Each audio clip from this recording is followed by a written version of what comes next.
Buenas tardes. En primer lugar, muchísimas gracias a todos los asistentes. Muchísimas gracias a Ana, la bibliotecaria de la biblioteca de Cintruénigo. Y con todo voy a empezar la presentación. Al término de 2023, cuando escribí mi primera obra de crónica de una década de viajes, 2012-2022, 10 años disfrutando y aprendiendo, quería escribir en un futuro sobre mi zona. Y durante el año 2024, pues he escrito esta obra con epicentro en Aldea Nueva de Ebro y tiene un prólogo y 26 apartados divididos en 342 páginas y bueno, y a medida que yo iba escribiendo me daba cuenta que es que no sabemos lo que tenemos lugares o sitios dignos de ser visitados como cualquier otra parte del mundo, y eso es lo que vamos a investigar. Porque hablando de investigar, cuando a finales de 2024 entregué un web provisional a las editoriales, me dijeron que era un gran proyecto de investigación y que había vendido bastante bien los sitios visitados. Y claro, pues ya decidí que Eslibris lo editara y con él seguí. Entonces, como he dicho, hay 26 apartados con el prólogo y vamos a ver con el primero, que son algunos datos de interés.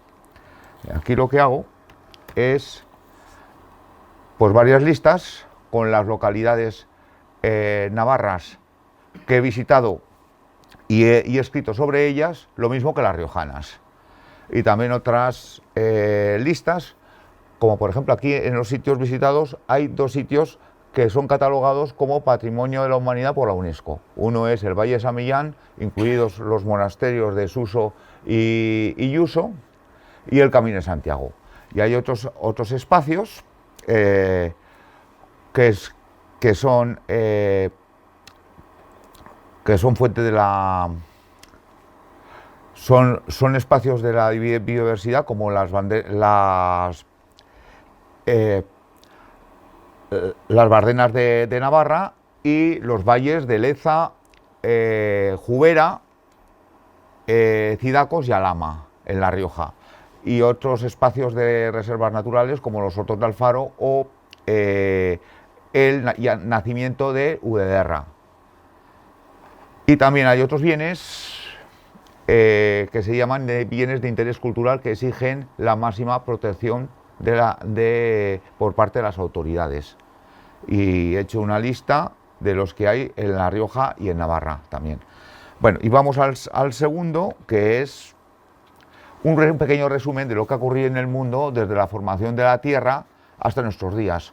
Y lo que ha ocurrido en el mundo, porque nos va a servir de base de lo que ha ocurrido también en este entorno que he definido con epicentro en la Aldea Nueva de Ebro, que son fundamentalmente La Rioja y Navarra, y también he incluido algún municipio de la Comunidad Autónoma Vasca, a Tarazona de Aragón, las tierras altas sorianas y también algunas localidades más allá de los Pirineos. ¿Y por qué?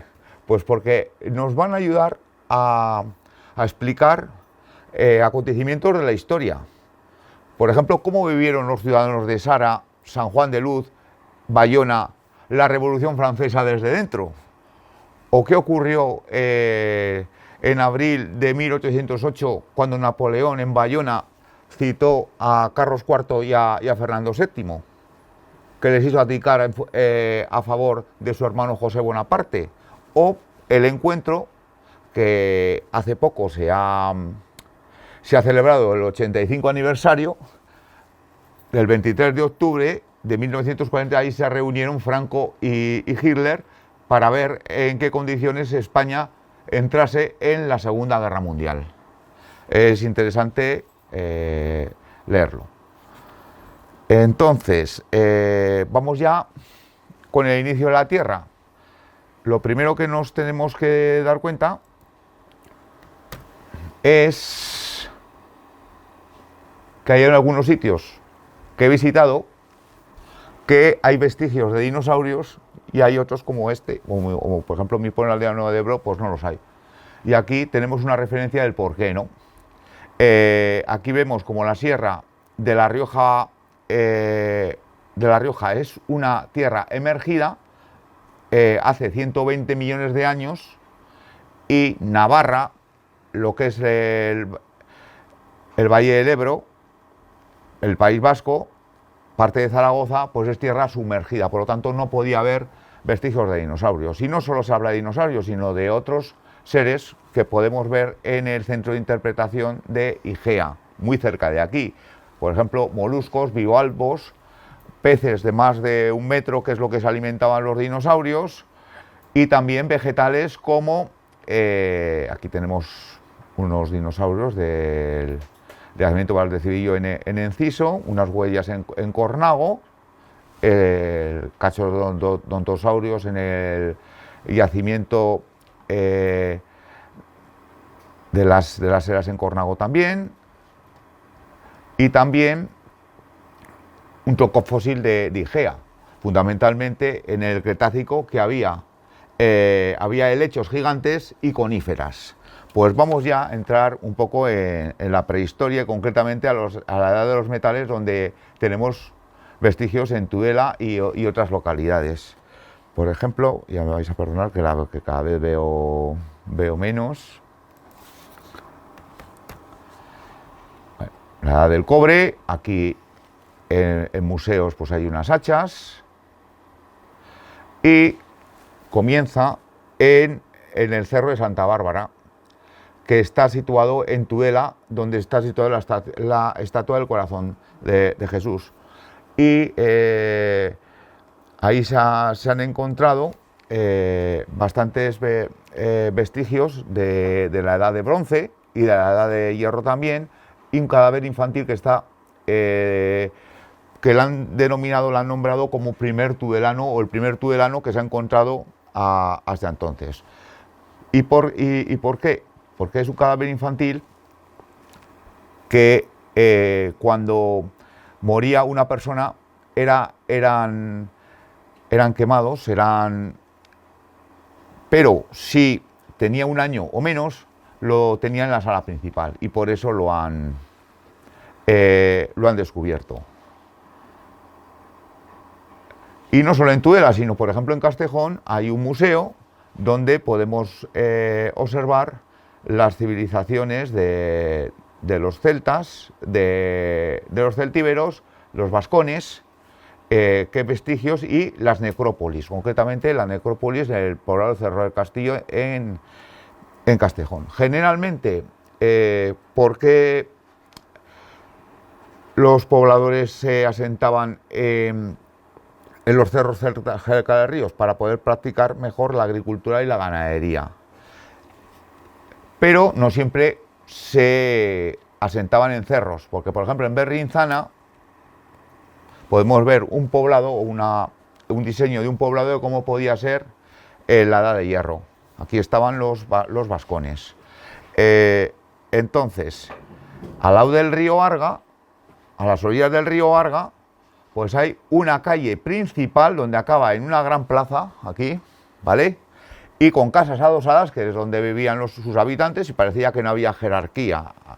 Y rodeada de una gran muralla para protegerse de los enemigos, ¿vale? Bueno, estos son algunas ánforas que había, y también hay vascones y también celtíberos, como muy cerca de aquí, como es en Aguilar del Río Lama, es el poblado de Contrevia Leucade. Bien, pues ya vamos a dejar la prehistoria, y ya hay documentos escritos y ya entramos en la historia, y concretamente vamos a ir a la Edad Media, donde aquí ha ocurrido pues numerosos acontecimientos, y es un periodo de aproximadamente 1000 años, y comienza con las invasiones germánicas. Y en el norte se van a asentar los francos, y en la península ibérica los visigodos. Generalmente la mayor parte del territorio de la península ibérica, y concretamente esta zona. y van a estar hasta la llegada de los musulmanes. Y iba a ser un conde visigodo que administraba estas tierras, esta parte de Navarra, localidades riojanas y las 5 villas aragonesas, que se llama el conde visigodo Cassius, que no se va a enfrentar al Islam, sino que se va a convertir a la religión musulmana para seguir gobernando esas tierras y dando lugar a una nueva familia que se llama la familia de los Banu Qasi, o hijos de Cassius. Y se van a sentar aquí, por ejemplo, en este castillo, que es el castillo de Arnedo. Y va a haber buenos gobernantes, como esta estatua que tenemos de un personaje de los Banu Qasi, Musa bin Musa, en Tudela. Y estos Banu Qasi se van a liar con los vascones de Pamplona y les van a ayudar a ganar al gran ejército de Carlomagno en la batalla de Roncesvalles. Esta primera batalla tiene lugar en el año 778, donde aquí se ve que el ejército carolingio, cuyo gobernador era Carlomagno, es sorprendido por los vascones. También hubo otra batalla años más tarde, concretamente el año 824, donde los vascones nuevamente vencieron, pero en este caso ya a su hijo Luis el Piadoso le dedicó Pío. Bueno, y va a surgir el reino de Pamplona y se va a expandir hacia el sur hasta llegar a un sitio que les gustó mucho, que va a ser Nájera, denominándose el reino Nájera-Pamplona. Y prueba de ello es que en el monasterio de Santa María la Real están enterrados muchos reyes de la dinastía Jimena. Bien, pues la Edad Media es mucho más extensa, pero vamos a pasar a la Edad Contemporánea. 117.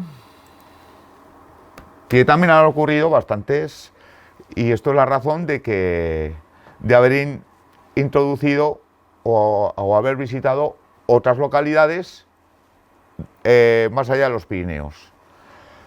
Porque comienza con la Revolución Francesa, un gran cambio social que hubo en Francia y que se extendió por el resto del mundo, por así decirlo. Entonces, pues cómo vivieron esos ciudadanos de Bayona, de San Juan de Luz, de Sara, de Cambó, esos acontecimientos que lo sufrieron. La Guerra de la Independencia, que va a estar presente los primeros años al menos en estas localidades. Porque en Bayona, Napoleón va a citar a los dos monarcas, tratando de poner paz, Carlos IV, el padre, y Fernando VII, el hijo. Y lo que va a hacer es hacerles abdicar en favor de su hermano José Bonaparte, que era el rey de Nápoles, y ese va a ser el nuevo rey de España. Y creían que iban a dominar toda la península ibérica. Bueno, Portugal estaba casi dominada, y España, pero les van a hacer frente. Por ejemplo, en la batalla de Bailén, el general Castaños va a vencer al ejército napoleónico, comandado por Dupont, y el sitio de Zaragoza defendido por el general Palafox. Entonces Napoleón mueve ficha y lleva a unos 200.000 hombres de la Grande Armée, que es el ejército francés, y se van a citar en Tudela las dos fuerzas, las españolas y las francesas. Y aquí el general Palafox y el general Castaños, vencedores respectivamente en Zaragoza y en Bailén, se van a equivocar con la estrategia. Se van a juntar lo que es ahora la Unidad de Tudela en el Palacio de los Marqueses de San Adrián, o los señores de Magañón. Y aquí hay una placa conmemorativa, pero Napoleón va a vencer. Y prueba de ella, ¿por qué aquí está el Arco del Triunfo? Porque en el Arco del Triunfo están escritas todas las batallas ganadas por el ejército de Napoleón. Y así como Austerlitz, Jena o Wannan también está aquí la batalla de Tudela. Bueno, pues aquí esto es la Revolución Francesa y pasamos de la Revolución Francesa a la Revolución Industrial. Y uno de los ejemplos es Castejón, porque a mediados del siglo XIX empiezan a construir líneas de ferrocarril. Las primeras de ellas son las de Barcelona a Mataró y la segunda de ellas es de Madrid a Aranjuez. Pero Castejón va a ser una gran estación que se va a convertir en una estación de primer orden en el norte de España. Y con 14 vías funcionando a la vez. Un ejemplo muy importante de la Revolución Industrial. Otro ejemplo importante de la Revolución Industrial es Calahorra, con la conservera. Un navarro afincado de Calahorra, justo Aldea, registra una patente en la Oficina de Patentes de Madrid para almacenar pimiento dulce en conserva. No, al principio no tiene mucho éxito, pero impulsa a otros emprendedores calagurritanos pues a hacer lo mismo y al final pues con altos y bajos consigue unas oportunidades debidas ¿a qué? Pues a la filosera, que es un hongo que devastó primero el viñedo francés y luego el viñedo riojano, de la denominación de origen. Entonces impulsó a plantar cultivos hortícolas y como consecuencia almacenar más en conserva. Y también la Primera Guerra Mundial, pues los empresarios calagurritanos se reinventaron y para vender a los dos bandos, a la Triple Entente y a las potencias centrales, pues botes como lentejas con chorizo, garbanzos con otro tipo de verduras y así. Y prácticamente pues hizo que Calahorra fuese una ciudad rica. Y también la guerra civil, aunque solo igual que aquí en Navarra, con el general Mola, que pegó el golpe y prácticamente pues liberó a los suyos y mató a los que estaba en contra, pues vendió al bando vencedor, a los que estaba venciendo al bando nacional. Entonces, pues prácticamente se forró. Pues esto en cuanto a la edad contemporánea, y seguimos hablando de historia porque el 10º apartado es sobre personajes históricos. Es 163. Bueno, pues los he ordenado cronológicamente. El primero de ellos es Marco Fabio Quintiliano, un gran pedagogo al principio del Imperio Romano, en la época de Nerón. Aquí está, en Calahorra. Al entrar, aquí tenemos una estatua de él. Otra, al final ya del Imperio Romano, finales del siglo IV, principios del siglo V, Aurelio Prudencio Clemente, un gran pedagogo, pero también orador y un gran poeta. Y ya abandonamos la edad antigua para pasar a la Edad Media y con otro poeta que es Abraham bin Erza, que era un judío residente en Tudela. Aquí tenemos una foto de él. Y en la Edad Moderna, pues un arnedano que se llama Diego López Zúñiga y Velasco, que llegó a ser virrey del Perú. Y entrando ya en la Edad Moderna, un lodosarra, o un lodosano, como queráis, Joaquín de Pablo y Antón Arias el Chapalangarra, que fue un liberal que luchó en la Guerra de la Independencia y al principio pues hizo que sus hombres juraran fidelidad a Fernando VII, pero luego ya se arrepintió y apoyó el golpe de Riego que que Fernando VII tuvo que jurar la Constitución de Cádiz, pero luego con los 100.000 hijos de San Luis pues fue perseguido hasta que fue muerto en Valcarros. Era también muy amigo de otro navarro, Espoz y Mina. Aquí está una estatua, que es donde yo trabajo, en el Lodosa, a lo del restaurante Marzo, del Chapalangarra. Sisto Cámara es un político y un escritor de Aldeanoa de Ebro, del siglo XIX, y que era un idealista. Leía a los ilustrados, sobre todo a Rousseau, pero también a algunos filósofos de su época, como Fourier, que es un filósofo anterior a Carlos Marx y a Engels. Es la famosa teoría del socialismo utópico, un poco antes de llegar a Marx y Engels, repito. Aquí este es Sisto Cámara y el que está a la derecha es Fourier, un francés. Bueno, y por último, hay muchos más, pero voy a hacer referencia a otro de mi pueblo, el gran artista bueno, esto José Luis Barriendarán, José Miel Barriendarán, perdón. Miguel Ángel de Jiménez fue un gran escultor que está catalogado como el mejor artista completo riojano del siglo XX. Es de Aldeanoa de Ebro, muy bueno en dibujo, muy bueno en pintura, como este cuadro que tenemos en nuestro cine, que es La mujer y el agudo. Unas estatuas en la localidad riojana de Quel, que hacen referencia a una obra de teatro de Bretón de los Herreros, ya de paso para homenajearlo, que es un poeta del siglo XIX, también de Quel. Y el monumento que tenemos en la plaza, que es un monumento con elementos de interés como columnas, fuentes, vidrieras, unas esculturas que representan la edad del hombre, las estaciones del año y la aurora. Bueno, aquí hay algún detalle, como la aurora con sus pechos, que parece que está amamantando a todos, al resto.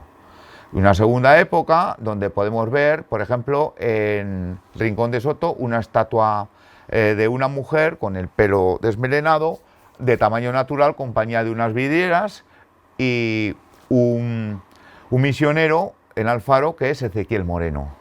Bueno, y por desgracia, pues murió con sus 47 años, un infarto, y aquí estoy en compañía de su hijo, Pablo Sáez Malmaseda, con una estatua del escultor, y su legado pues lo ha cogido su sobrina, y es una buena artista, muy completa y muy valorada, porque a su tío, que era Miguel Ángel Sáez Jiménez, estaba catalogado como el hombre del Renacimiento, pues su sobrina como mujer del Renacimiento, y esta es su principal obra ahí en el pueblo, en Aldeanoa de Ebro, que es Reme, que representa la vendimiadora aldeana, y también a nuestra patrona, la Virgen de los Remedios.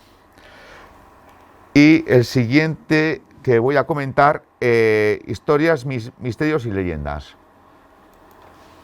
Vamos a ver algunas, como por ejemplo en Aldeanoa de Ebro, el motín de Aldea Nueva. Y se resume de la siguiente manera: es como conseguimos la independencia.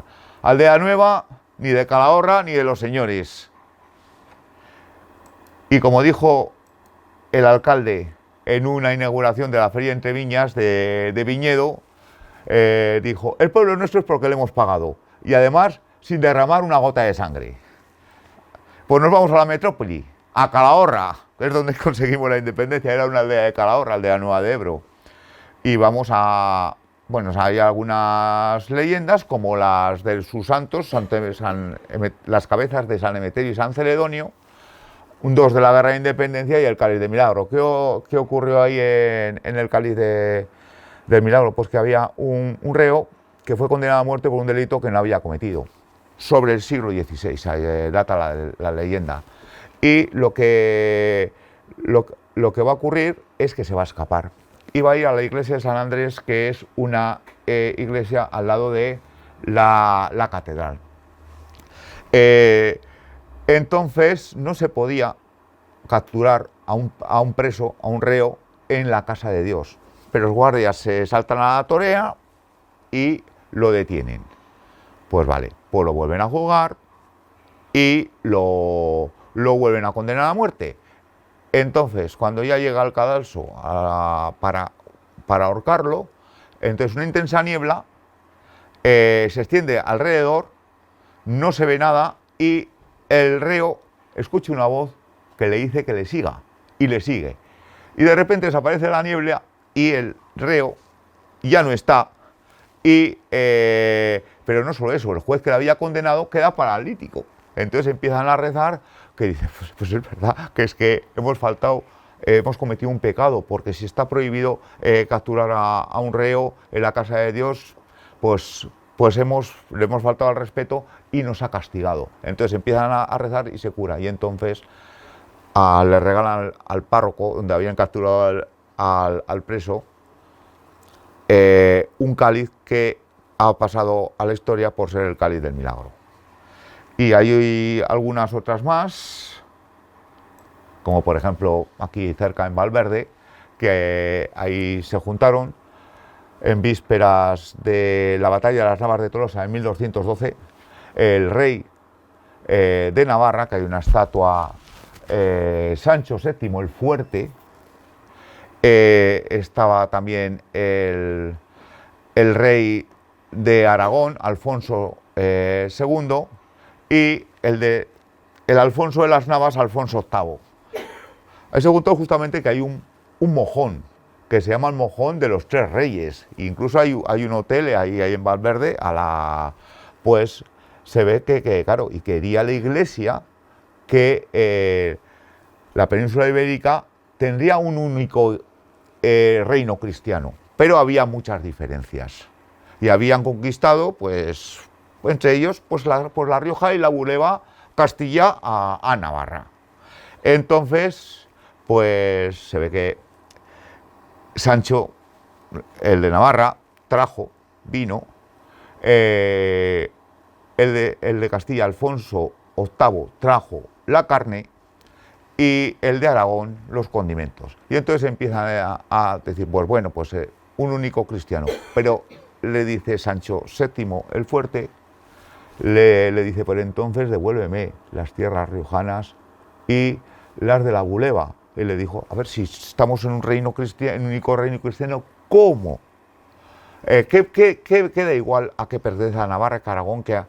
Entonces el rey siguió insistiendo, el rey navarro, el rey castellano seguía diciendo que La Rioja y la Bureba eran suyas. Entonces lo que hizo Sancho VII el Fuerte es levantarse e irse. Hay otra leyenda que tiene relación con el escudo de Navarra que contaré poco más tarde. Entonces vamos a cambiar a otro que son ya... Hay castillos, pero vamos a los monumentos del clero, que los he dividido en dos. Los monumentos del clero regular, que son aquellos que están ligados a una a una orden religiosa, como son los monasterios, y otros, el clero secular, que no lo están. En cuanto a los monasterios, pues he seleccionado pues varios, como por ejemplo el que está en la carretera de Préjano, saliendo de Arnedo, que es el monasterio de la Virgen del Vico. Tiene dos partes muy importantes: el santuario, que es una parte gótica y otra parte barroca, y la joya de la corona es la Virgen del Vico, que aquí está la Virgen del Vico con el niño Jesús sentado en la misma posición, pero si ampliamos la imagen del niño Jesús, observamos que tiene el cuerpo de niño y la cabeza de anciano. Y claro, aquí muy cerca está el monasterio de Santa María de la Real de Fitero, también del Cister. Y ahí, bueno, aquí está el claustro con sus bóveda de crucería, un estilo renacentista. El Santa María de la Real de Irache, pues el claustro es similar. Monasterio de la Oliva de Carcastillo. Y aquí el monasterio Santa María de la Real de Nájera, que es donde están enterrados muchos reyes navarros. Y también, claro, hay dos monasterios que son patrimonio de la humanidad por la UNESCO, que son el monasterio de Yuso, donde también están enterradas 3 reinas navarras, como Jimena, Tota y Elvira, y también los infantes de Lara. Y en el monasterio de Yuso es la cuna del castellano y del euskera también. Entonces ahí, pero no se escribieron las primeras glosas, sino aparecieron los primeros textos, tanto en romance, que luego evolucionó para ser el castellano, como el protovasco, que luego evolucionó para ser el euskera, aunque ahora está regulado por Euskaltzaindia, que es la Academia de la Lengua Vasca. Y bueno, y aprovechando, según el escritor de Fitero, Arnar, ha escrito varios libros sobre el euskera en La Rioja, pues en uno de ellos se ve que apareció a principios del siglo XX, aquí en Cintruénigo, un catecismo bilingüe de castellano y de euskera, y sorprendió por ser la Ribera que apenas se hablaba euskara. Y de La Rioja sí que yo os reivindico como riojano que el euskera también es nuestro, aunque la mayoría de la población riojana pues pasa.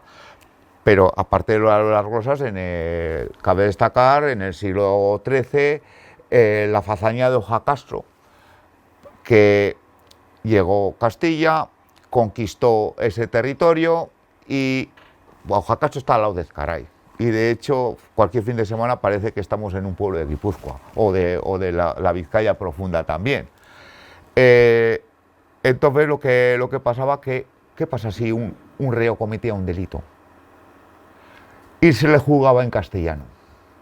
Pues no podía defenderse la población, por lo tanto secuestraron al merino mayor de Castilla para cambiar la legislación y poder el reo defenderse en vascuence, que es la lengua que conocía la población.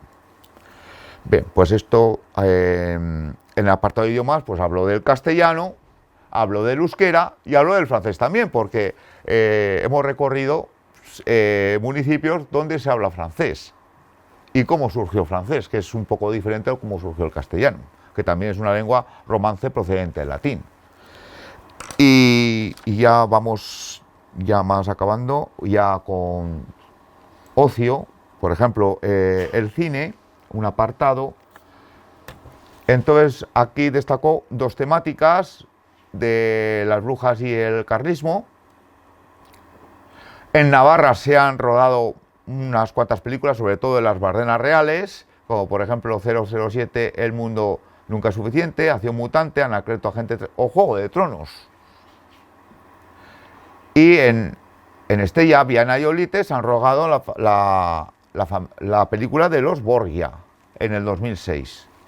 Bueno, más. Bueno, el mito del Cid y Calahorra. Esa batalla se ve que no existió. Ese enfrentamiento entre el Cid y su homólogo aragonés, pues que mejor que muera un hombre de los dos que mueran muchos hombres de los... Y al final se queda con Calahorra. Bueno, la buena suerte en muchas localidades navarras y también en Alcanadre, en La Rioja, los cortometrajes de Miguel Ángel Sáenz, el escultor, y un documental que se llama Bidasoa, donde al cruzar el Bidasoa cerca de su desembocadura en la bahía de Chingudi, en Hondarribia, entre Hondarribia y Hendaya, pues tratan de pasar, la gendarmería no los deja a los inmigrantes.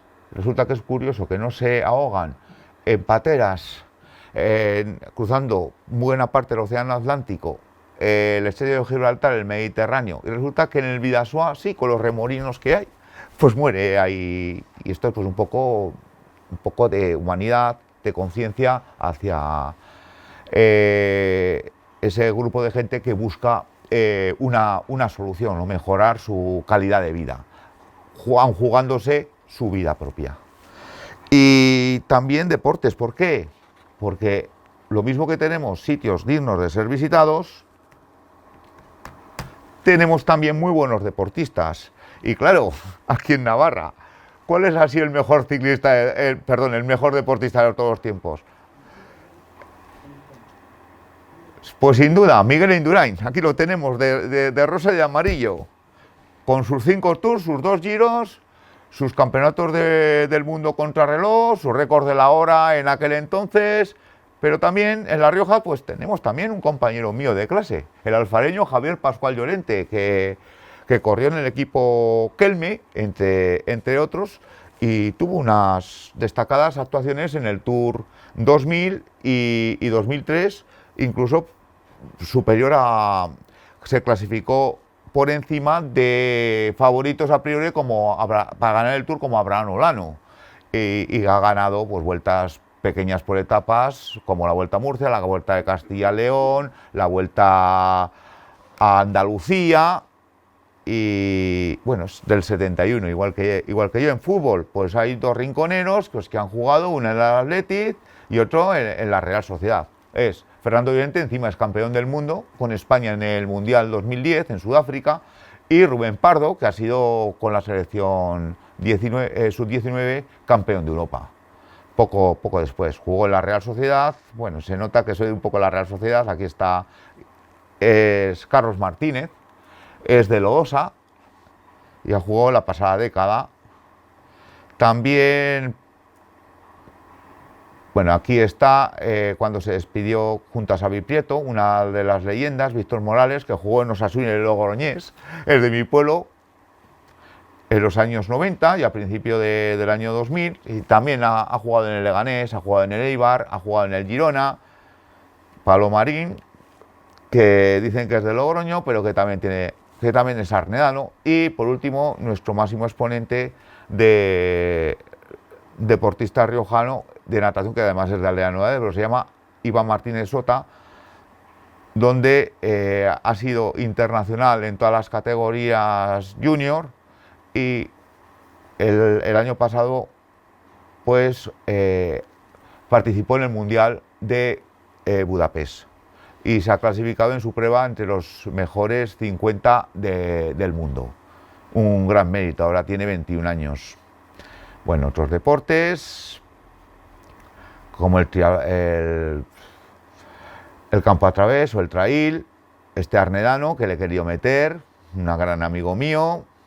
Bueno, y la música, pues también, lo mismo que tenemos deportistas, muy buenos deportistas, también hemos tenido buenos músicos y buenos grupos de música, como por ejemplo, pues Barricada, que es lo mismo que aquí en Navarra que Osasuna, y Miguel Indurain, prácticamente. Yo creo que es los tres.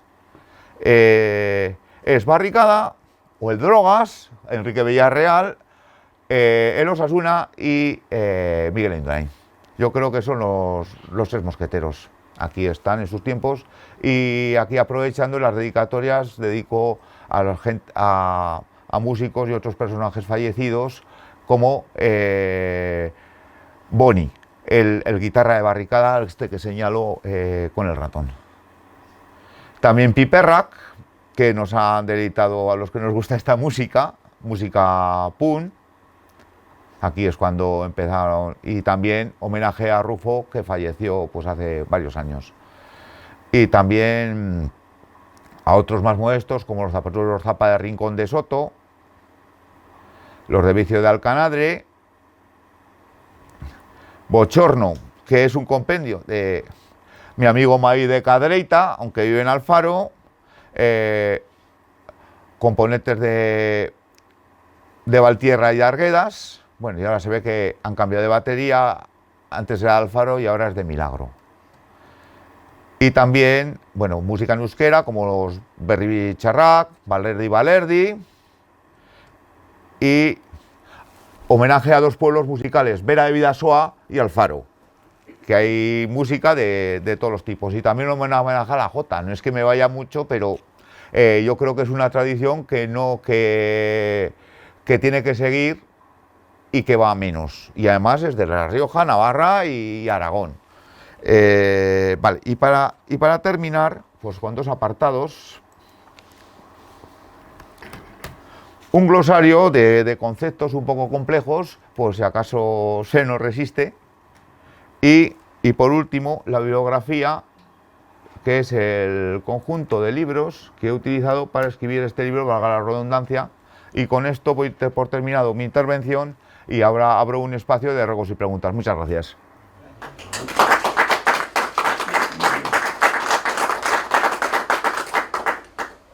Y nada, pues tenéis algo que preguntar.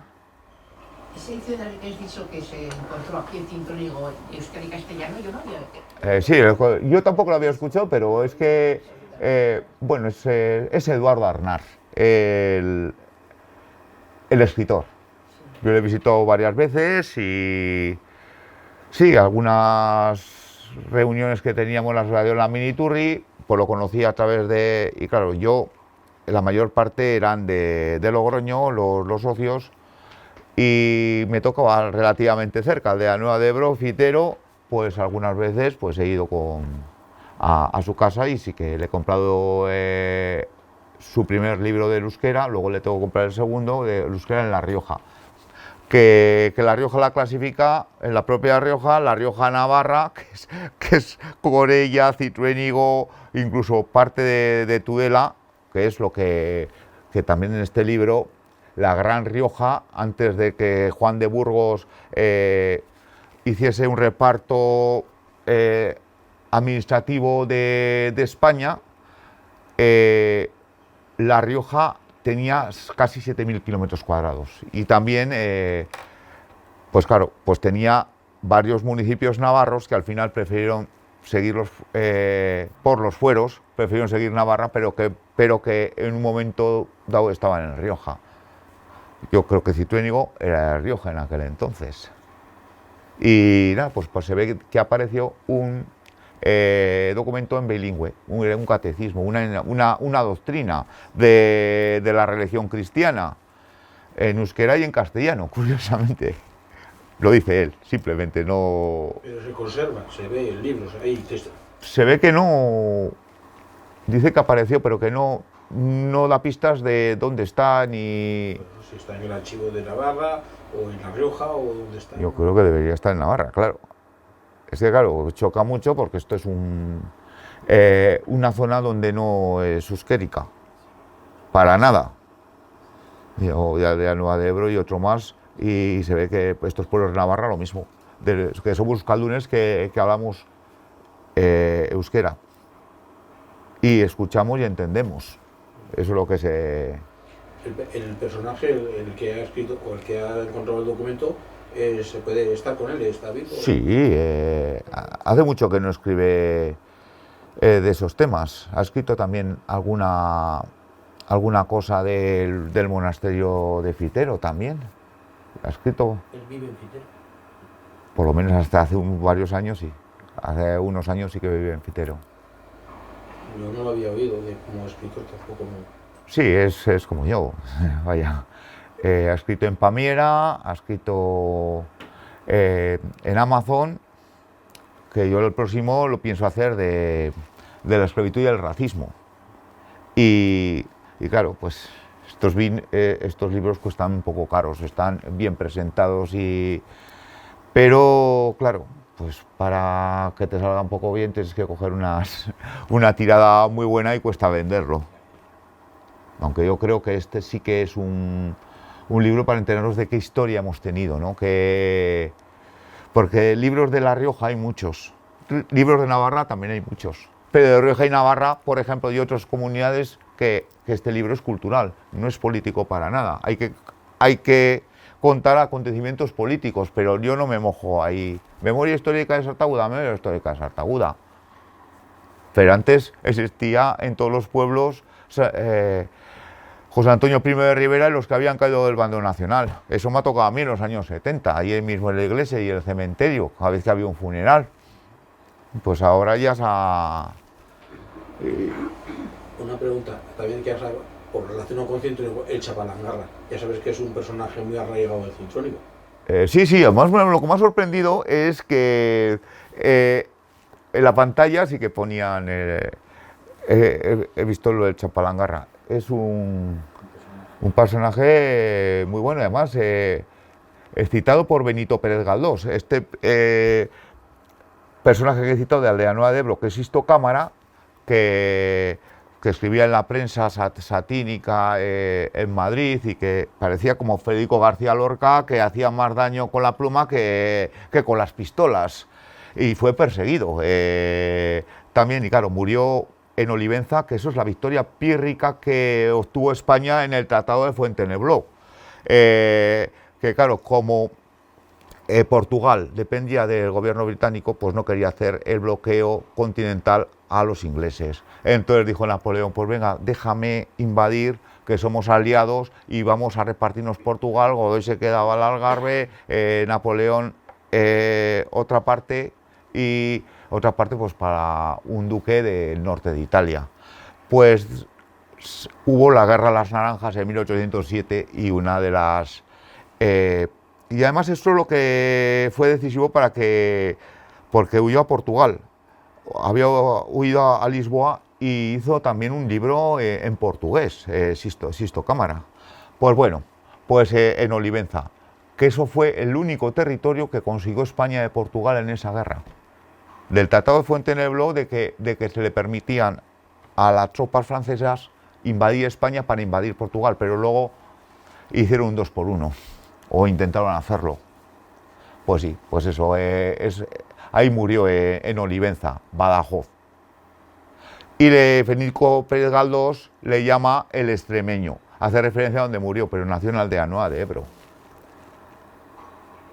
Pero el Chapalangarra pues también está como un ciudadano ilustre, se ve que le llama en los episodios nacionales. Aquí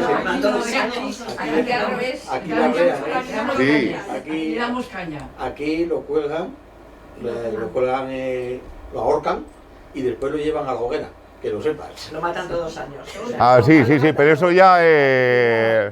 pero porque él murió en la muga de Valcarlos, Luzaide. Sí, pero dice que era como un bandolero que venía aquí y hizo estragos por la zona nuestra del Cintrónigo, y entonces le apresan al Chapalangarra, lo ahorcan y le dan.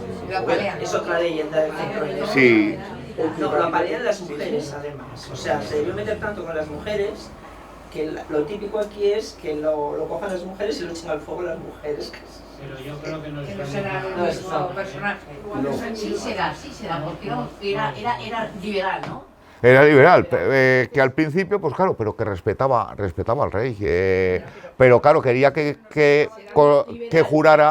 jurase la Constitución de 1812, que era gobernar con el rey, pero el rey quería gobernar solo, porque Dios lo había elegido supuestamente. Entonces, claro, pues al principio dice, bueno, pues el rey dice eso, pues lo vamos a respetar. Pero luego, cuando ya hubo la revuelta, se une a la revuelta las cabezas de San Juan. Pero luego, cuando llegan al mando del duque de Angulema, los 100.000 hijos de San Luis, es cuando ya cae. Espoz-Mina no, pero él sí. Por cierto, está aquí en Navarra también, claro, después de la conquista, en 1512, que es lo que nos enseñan en los colegios, en la escuela y ahora en los institutos. Yo sí que echo de menos el currículum, yo que estoy trabajando en Navarra, soy profesor de matemáticas, pero veo los libros de historia que hay una optativa de geografía e historia de Navarra, pero debería ser obligatoria y conocer los reyes de Navarra. Nadie conoce a Carlos III el Noble, que hay una estatua en la Plaza del Castillo. La mayor parte de la población no conoce, tenemos un desconocimiento de nuestra propia cultura. Eso es una reivindicación, aparte de... Y gente culta. Sí, pero es cuestión de querer saber un poco. Y si viene alguien de fuera, pues decirle pues, que nosotros también tenemos un legado histórico y cultural. Y todos los sitios son dignos de ser visitados, no solo... Pero parece que estos son sitios olvidados. Pues no. Hay gente que lo está trabajando, mucho la historia y está sacando mucho partido. O sea, ¿que conoce a Eduard Arnart? ¿Eh? A Eduard Arnart. No lo conozco, pero conozco la historia, o sea, así como están trabajando en Fitero para vender el monasterio como turismo. Sí, pues ahí estuve un par de veces visitándolo, haciendo fotografías y pagué mi entrada. Y claro, lo mismo que en Carcastillo, en el monasterio de la Oliva, el de Irache, quería visitar alguno más, bueno, también no podía faltar el monasterio de Yuso y Suso, que había que coger para el Suso y el Yuso, porque es que facturaban en distintos... Sí, pero mereció la pena, hombre. Y el de Nájera también, le he visitado 2 veces incluso, pagando 2 entradas y no pasa nada. No, y es un legado de que es el reino de Pamplona. Y es que al hablar de la historia de España, al hablar de los políticos de otras variedades como Euskal Herria, pero vamos a ver, tú dices que son estos 7 territorios, pero que es que la Vasconia antigua no tenía nada que ver con esto. Es que incluso Calahorra y Alfaro eran ciudades vasconas y las 5 villas aragonesas. Claro, Aragón, que está muy cerca de Zaragoza, cerca de los Caballeros, Jaca, que era la capital de los jacetanos también, pues Estrabón no, pero Ptolomeo de Alejandría la define como una ciudad vascona. Y pues eso es lo que les trato de decir. Yo hablo con ellos en euskera, gente de Iruña, y algunos que me escuchan y otros que no me comprenden. Están con los Aspirrealde y punto. Pero bueno, yo me considero ciudadano del mundo. Yo me gusta ser recibido en todos los sitios, pero aquí tenemos un legado cultural y el euskera también es cultura nuestra. Tú tienes opción de aprenderlo o no. Y nada, pues si tenéis alguna otra cuestión, bueno, si alguien se interesa por el libro, pues a 23 lo vendo y lo dedicaré y